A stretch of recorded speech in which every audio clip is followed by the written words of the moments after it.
वह अनुपात ज्ञात कीजिए, मतलब m1 m2 निकालना है जिसमें बिंदुओं a इतना और b इतना को मिलाने वाला रेखाखंड x अक्ष से विभाजित होता है।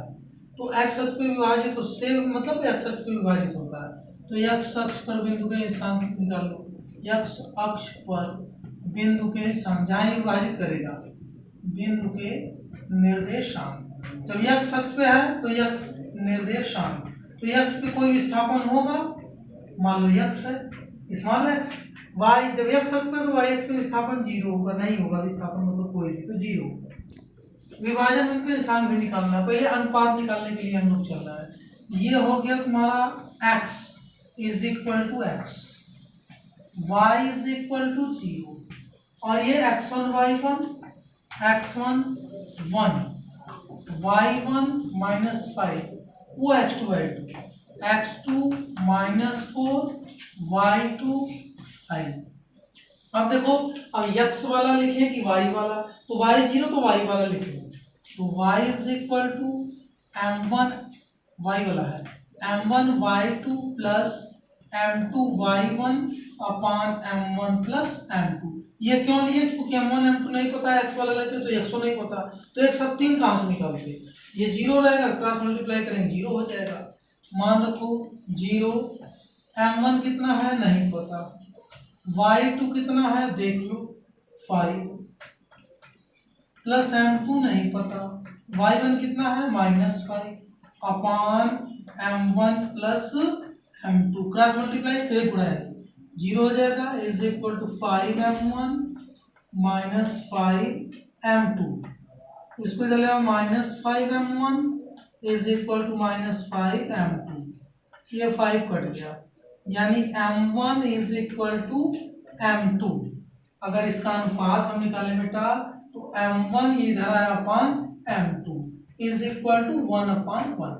तो एक उत्तर तो आ गया कि इनका अनुपात कितना हुआ, एक संबंधे एक का, एक उत्तर ही आ गया। फिर कह रहा है इस विभाजन बिंदु के निर्देशांक ज्ञात कीजिए, यानी जो x कामा 0 लिखे हैं तो x की वैल्यू भी हमको चाहिए, तो यही x वाले मान रख दो, यानी x बराबर जो होता है m1 x2 plus m2 x1 अपान m1 प्लस m2। x निकालना है हमको, m1 कितना निकाले 1, x2 देख लो लिखा गया है -4 प्लस m2 कितना 1 इंटू x1 कितना है 1 अपान m1 plus m2, -4 plus 1/2 minus घट गया 3/2। तो विभाजन बिंदु के निर्देशांक, विभाजन बिंदु के निर्देशांक मतलब जहां विभाजित करेगा x अक्ष पे, बिंदु के निर्देशांक जो दिया है x, 0 बराबर x की वैल्यू कितनी आई -3/2 कामा ये 0, तो ये आ गया था दूसरा उत्तर, ये आ गया। है त्रिभुज ABC के शीर्ष के निशान कितना, ऐसे देखो त्रिभुज बना दे रहा हूं मैं,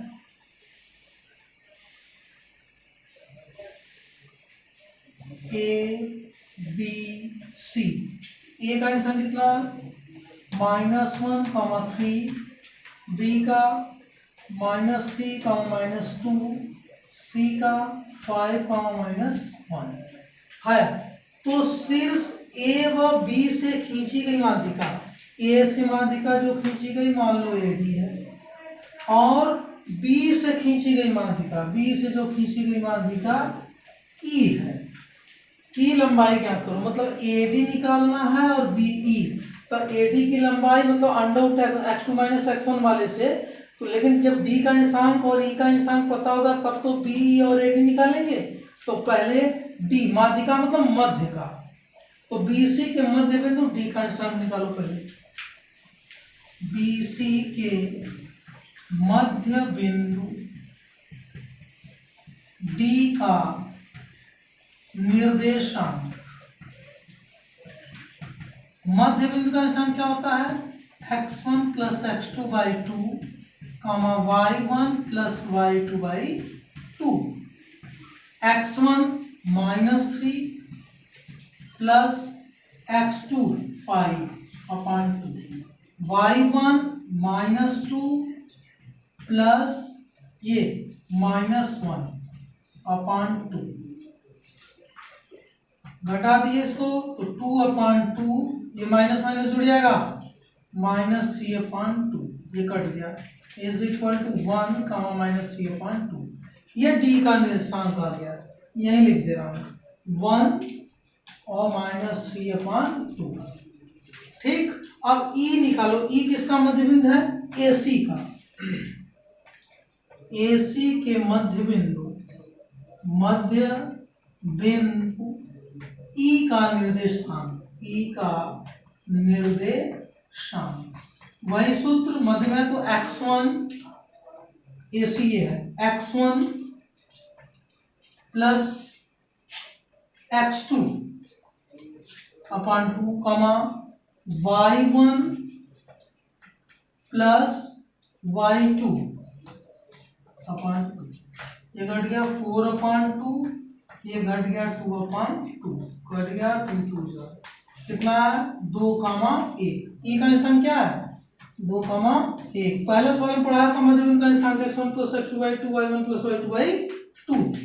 अब निकाल लो माध्यिका एडी की लंबाई, एडी